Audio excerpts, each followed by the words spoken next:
Welcome home. It's December 27th, and the episode title is The VTT Ecosystem.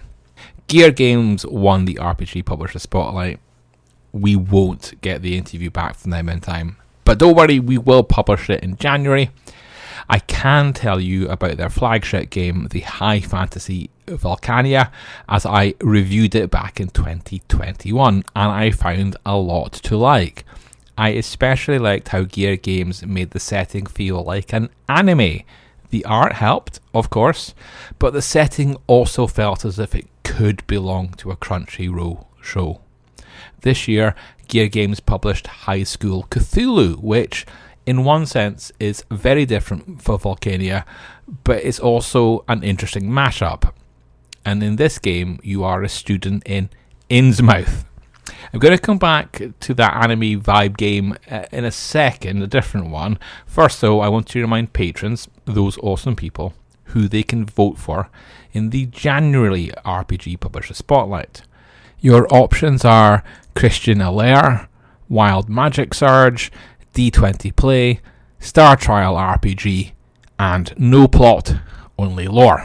Now, I did mention that anime RPG, and this week I took a look at Mana Project Studios' quick start for their Runeway, and I was impressed. Mana Project is known for their Cowboy Bebop RPG and their forthcoming Ghost in the Shell RPG, and I got proper Ghibli vibes from Runeway.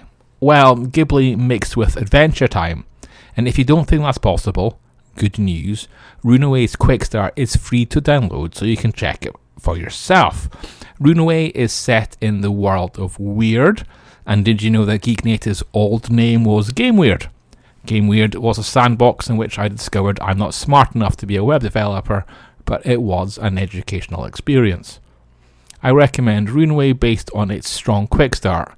However, this festive season, if you're home alone, then you might be interested in Snail Mail, which you can play alone, or if you want, you can play with friends. I'm not as impressed with Snail Mail as I am with Runeway, but Slug People Games is a small indie band, and this RPG is a solid success. It's all about the micro, and while I think I would call it wholesome, I won't say it's without danger. It's not easy being a snail and delivering the mail. This week's big story on the blog is a two-parter. Firstly, we posted the top 10 selling titles on Fantasy Grounds. And Fantasy Grounds is the only retailer that helped out this year and so deserves special thanks. The top 3 books are D&D core books, and the Monster Manual takes the top spot. I think that makes sense because you need that module to make use of the VTT's powerful automation. Outside of the official D&D products, there are Fantasy Ground infrastructures such as dice packs. That is the whole top 10, and that's interesting because it really helps clarify that TTRPGs are the operating system. You need the mechanics, and you can then customize and take it from there. In fact, no adventure makes the top 10. D&D's Tasha's Cauldron of Everything does, but that's a module that gives PCs choices. That, by the way, I argue is a double-edged sword of knowledge, because I think Big Gun Syndrome, when each Splat book has to be sexier than the next, is a slow way to kill a good TTRPG. As Fantasy Grounds are good eggs, they also give me a list with the D&D and ecosystems projects stripped away. And that top 10 is very interesting, as it's dominated by Pathfinder and Starfinder, which take up about 70% of that chart, but not the top 2 spots. In number 1 is a TTRPG that I did not think needed a virtual tabletop, and that role-playing game is Shadow Dark. And in contrast, in number 2, there's the Savage Worlds science fiction companion. And just to make things more interesting, Call of Cthulhu 7th edition ranks in number 10. I think what this says is that you don't just need VTTs for crunchy games, although they help. You can use VTTs to coordinate any sort of tabletop RPG. In other TTRPG news, and what might be making future best-selling lists, is news of a new playtest from Post-Human Studios. We know Post-Human best for their transhuman Eclipse phase. Post-Human's new game is called The Snarl, and it's a weird fantasy RPG.